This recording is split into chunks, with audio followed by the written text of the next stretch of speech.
बीते दिनों आकाश आनंद ने हाथरस के सादाबाद में रैली की। अब उनकी इस रैली में खास ये रहा कि तेवर वही है, अंदाज बदला है। जिस तरीके से 2024 में चुनाव के दौरान सीतापुर में एक उन्होंने जनसभा की और उसके बाद उनके ऊपर मुकदमा दर्ज हुआ। मायावती ने नसीहत देते हुए उनको पद से हटाया, बल्कि उनको निष्कासित भी किया। उसके बाद दोबारा पार्टी में वापस लिए गए। लेने के बाद 2027 की कमान सौंपी गई। 2027 की कमान मिलने के बाद हाथरस में ये पहली उन्होंने रैली की, जिसमें उन्होंने सत्ता पक्ष में किसी भी बड़े नेता का नाम नहीं लिया। राहुल गांधी और अखिलेश यादव पर तीखा हमला बोला, नाम लेकर के उनको बकायदा अंकल कह के संबोधित किया कि 50 साल के हैं तो उनको मैं अंकल ना कहूं तो क्या कहूं। तो क्या संदेश दे रहे हैं आकाश आनंद, इस पर बात करने के लिए हमारे साथ वरिष्ठ पत्रकार रतनमल लीलाल सर हैं। सर, तेवर वही, अंदाज बदला है। नसीहत सीतापुर के बाद मिली, हटाए गए, अब पार्टी में वापस, और यह 2027 की कमान दोबारा उनको मिली है, वो गए हैं। तो अब इससे क्या संदेश और क्या मैसेज दे रहे हैं सर?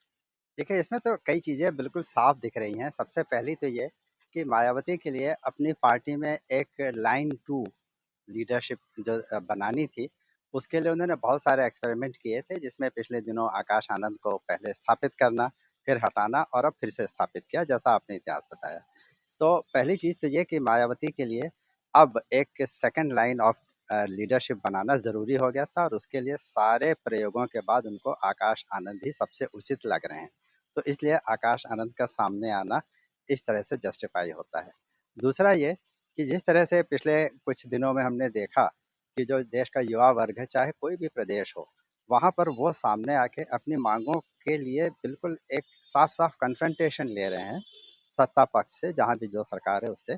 तो ये इस बात का संकेत है कि अब देश का जो युवा वर्ग है, वो किसी पार्टी के साथ जुड़ के, किसी पार्टी के युवा मोर्चा से जुड़ के, या इस तरह से पार्टी का एक अंग बन के नहीं, बल्कि सीधे सीधे अपनी मांग बनवाने के लिए सामने आता है। और ये स्ट्रैटेजी क्योंकि दिल्ली में हमने देखा कि वो काम आई, तो अब ये धीरे धीरे आगे बात बढ़ रही है कि हमें लीडरशिप भी इसी उम्र के लोगों की चाहिए, क्योंकि पार्टी में चाहे वो प्रधानमंत्री हो या अन्य पार्टियों के लोग हों, वो सब एक उम्र के ऊपर हैं, तो उन्हें युवाओं के एस्पायरेशंस का पता नहीं। इसलिए भी आकाश आनंद का सामने आना जस्टिफाइड होता है। अब देखना ये होगा कि मायावती की पार्टी की जो अपील है उनके अपने समर्थकों के बीच, और प्रदेश की राजनीति में एक ऐसे पॉलिटिकल पावर के तौर पे जो किसी ज़माने में बहुत पावरफुल था, बहुत प्रभावशाली था, लेकिन पिछले 10-12 सालों में वो कमज़ोर हुआ है। क्या मायावती अपनी और अपनी पार्टी की छवि की वजह से ही फिर से एक कमबैक करेंगी? क्या अखिलेश माफ़ कीजिएगा, क्या आकाश आनंद को जिस तरह से सामने लाया गया है, तो वो एक तरफ तो भारतीय जनता पार्टी के सामने भी चुनावी टक्कर तो देने के लिए आएंगे ही, और फिर अखिलेश यादव और राहुल गांधी के सामने भी क्या वो अपने आप को उस मजबूती से पेश कर पाएंगे कि वो लोगों के लिए एक विकल्प लगें? ये सब चीज़ें तो आने वाले दिनों में दिखेंगी, लेकिन ये बिल्कुल साफ है कि मायावती के लिए आकाश आनंद को लाना एक राजनीतिक और रणनीतिक वो है, सोची समझी एक कार्रवाई है जो उन्होंने की है। और अब पार्टी में आने वाले दिनों में जो एक कैंपेन चलेगा, प्रचार होगा, और जो एक दहाड़ देने की कोशिश की जाएगी, वो आकाश आनंद के माध्यम से ही होगी। सर, आकाश आनंद ने मन से कहा कि 50 साल के अखिलेश अंकल को अंकल ना कहूं तो क्या कहूं। उसके बाद राहुल गांधी जी का उन्होंने उम्र का जिक्र करते हुए कहा कि वो 56 साल के हैं और हाथों में एक किताब लेके घूम रहे हैं संविधान की। अगर उसको पलट दिया जाए तो उसके पन्ने खाली हैं। एक तो जिस तरीके से 2024 के लोकसभा चुनाव में पीडीए का मुद्दा रहा, पीडीए रहा, संविधान रहा कि अगर आप इनको दे देते हैं बहुमत तो ये संविधान बदल देंगे, ये कारगर साबित हुआ सर। और उसको लेकर के वो लगातार हमला बोल रहे हैं। वहीं दूसरी तरफ चंद्रशेखर रावण का एक बार भी जिक्र नहीं किया। सरकार पे हमला बोलते हुए कि सरकार एनकाउंटर, जिस फेमस है एनकाउंटर के नाम से एनकाउंटर कर रही है, उसको लेकर के भी उन्होंने सत्ता पक्ष का किसी का नाम नहीं लिया।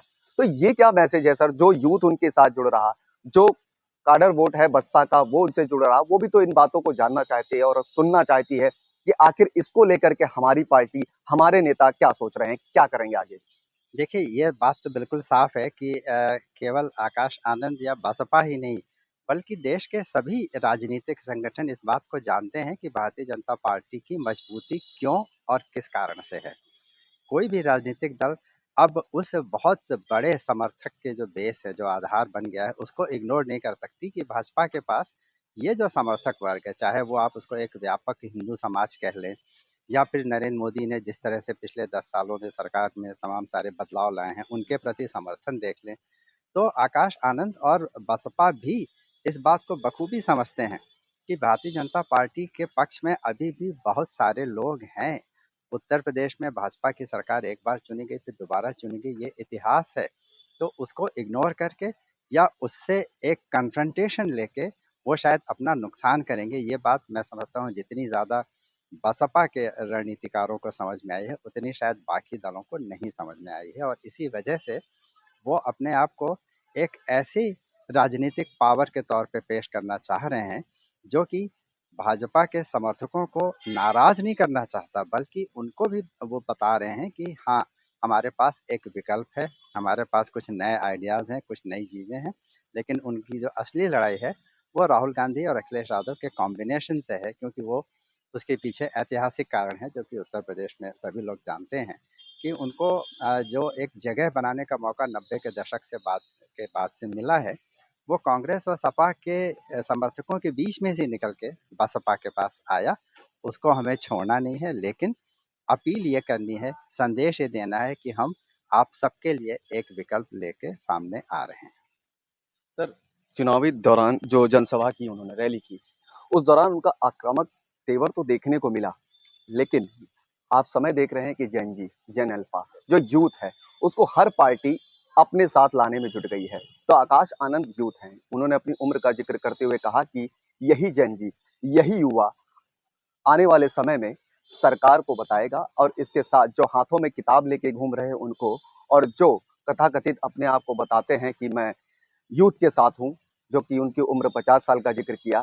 तो ये क्या संदेश देने की, क्या युवा चेहरा आकाश आनंद अपने आप को बता करके जो युवाओं के बीच में जा करके, और अब खासकर अपने वर्ग के लोगों के बीच में जा करके क्या संदेश, क्या वो मैसेज दे पाएंगे, क्या कामयाब हो पाएंगे? क्योंकि सभी राजनीतिक दल और काफी उनसे राजनीतिक गणितज्ञ भी हैं, मतलब काफी जानकार भी हैं, उनसे बड़े लोग पढ़े हुए हैं, वो पार्टी जैसे मुख्यमंत्री योगी आदित्यनाथ, अखिलेश यादव, राहुल गांधी, ये यूथ को देख ले, प्रयागराज में जनसभा की, हरियाणा में तमाम जगह राहुल गांधी जा रहे हैं, अखिलेश यादव भी युवाओं को लेकर सड़क पे हैं, संसद में लगातार मुद्दा उठा रहे हैं। तो ऐसे में आकाश आनंद युवाओं के बीच कितनी अपनी पैठ बना पाएंगे? देखिए, वो लोग जो भारतीय जनता पार्टी के समर्थक हैं और वो लोग जो भाजपा के समर्थक नहीं हैं, लेकिन वे कांग्रेस और सपा को अपने अपने अलग अलग कारणों से पसंद नहीं करते, उनके लिए इस बात के बहुत साफ और बड़े ठोस कारण हैं कि वो राहुल गांधी को और अखिलेश यादव को राजनीतिक तौर पर क्यों समर्थन नहीं देते।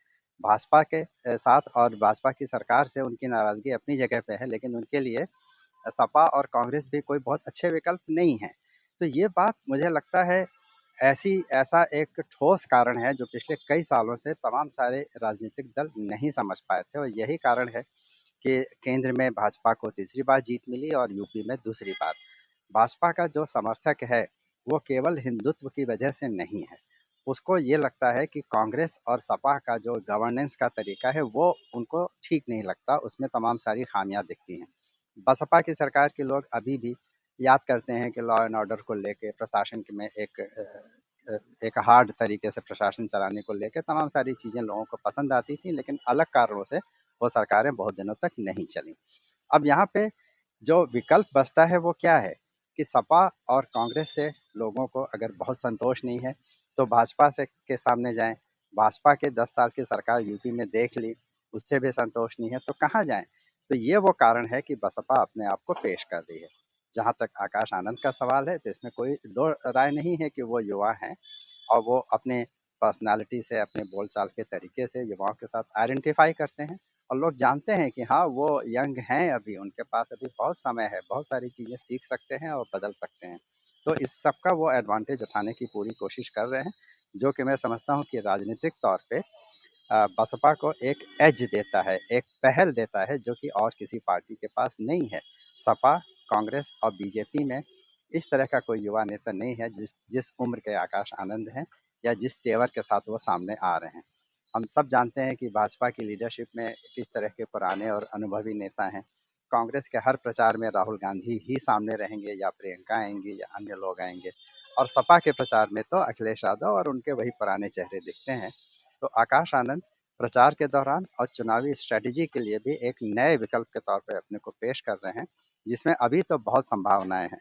देखना ये होगा कि जब चुनाव की मशीनरी काम में आती है, यानी कि जब कैंडिडेट सेलेक्ट होंगे, कौन प्रचार करेगा, क्योंकि मायावती और आकाश आनंद के अलावा क्या किसी और बसपा नेता में वो अपील है कि वो लोगों को इकट्ठा करके अपनी बात कर सकें। तो ये कुछ सेटबैक्स भी हैं, लेकिन जो प्लस पॉइंट है वो आज सामने आ रहे हैं, और जो कमियां हैं वो आने वाले दिनों में ज़रूर सामने आएंगी। सर आखिरी सवाल ये है, मंच पे आकाश आनंद आते हैं, दिखता है जोश युवाओं में, और जो लोग वहां पर रैली में, जनसभा में, मैदान में शामिल होते हैं, एक हुंकार के साथ जोश दिखाई देता है। लेकिन इसके साथ ये भी दिखाई पड़ा कि मायावती की जो नसीहत है वो भी आकाश आनंद में दिखाई दी।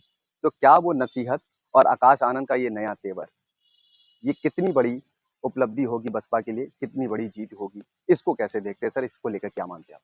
देखिए, इसमें कोई शक नहीं कि जब आकाश आनंद को इसके पहले 2024 में मायावती ने प्रस्तुत किया था कि ये हमारी पार्टी का नया चेहरा है और आगे आने वाले समय में यही लीडरशिप संभालेंगे, ये तक उन्होंने कहा था, उत्तराधिकारी भी बताया था। लेकिन उसके बाद कुछ उनकी इमैच्योरिटी, कुछ उनके शब्दों का चयन और कुछ उनका कुछ ज़्यादा ही एग्रेसिव या कन्फ्रंटेशन लेने वाली मुद्रा में आ जाना, ये मायावती को अपने कारणों से, जिसके राजनीतिक वजहें हो सकती, नहीं समझ में आया, तो उन्होंने उनको विड्रॉ किया, उनको नसीहत दी, उनको पनिश भी किया, दंड भी दिया। लेकिन आज जब कई और कारणों से आकाश आनंद ही बसपा के लिए सबसे ट्रस्टेड, सबसे विश्वसनीय और सबसे एक्सेप्टेबल पसंदीदा चेहरा बन चुके हैं, तो उनको अब उन्होंने सामने रखा है। अब देखना ये होगा कि आकाश आनंद फिर से वो गलतियां ना करें जो 2024 में कर चुके हैं, क्योंकि पहली बार की नसीहत और उनको विड्रॉ कर लेना, तो कहा जा सकता है कि मायावती बड़ी थी, परिवार की मुखिया थी, उन्होंने अपने हिसाब से किया। लेकिन अगर ये गलती बार बार होती है तो लोगों का भी भरोसा आकाश आनंद पर से कम होगा। तो एक बात तो ये है, और दूसरा ये कि उन्होंने युवा नेता के तौर पे तो प्रस्तुत किया, लेकिन वो सत्ता पक्ष को पर हमलावर होने से बचे हैं। इसका मतलब कि वो सत्ता पक्ष के जो समर्थक थे, जो उनके सामने की भीड़ में ज़रूर रहे होंगे और आकाश आनंद को सुनने आए होंगे, उनके साथ भी उन्होंने कुछ ऐसा नहीं किया कि वो बसपा से एकदम से नाराज़ हो जाएं, क्योंकि बसपा में ये अच्छी तरह से समझ है कि पार्टी का जो एक युवा वर्ग है, वो भारतीय जनता पार्टी के प्रति आकर्षित रह चुका है और आगे भी हो सकता है अगर बसपा ने अपनी अपनी रणनीति ठीक से बनाई। तो मुझे लगता है ये एक समझ जो बसपा में और मायावती में खास तौर पे है, इसको हमें आगे चल के इस पे दृष्टि रखनी चाहिए कि क्या वो भारतीय जनता पार्टी के साथ जो अपने राजनीतिक समीकरण हैं, उसको किस दिशा में ले जा रही हैं। वही समीकरण ये तय करेंगे कि आकाश आनंद बसपा के प्रचार को कैसे चलाते हैं और कहाँ तक ले जाते हैं। देखिए हमारे साथ वरिष्ठ पत्रकार रतन मिलियाल सर, जिनका कहना है कि जो आकाश आनंद है उनकी रणनीति, जैसे उन्होंने सत्ता पक्ष के लोग भी जो रैली में शामिल हुए थे वो एकदम से नाराज ना हो, इसलिए उन्होंने अपने शब्दों का जो चयन है उसमें सुधार किया है और मायावती की नसीहत को मानते हुए अपनी जो शब्द हैं और अपनी जो रणनीति है उसमें बदलाव किया है। कैमरा पर्सन मिंटू सिंह के साथ मनोज पांडे, लखनऊ न्यूज़ 24।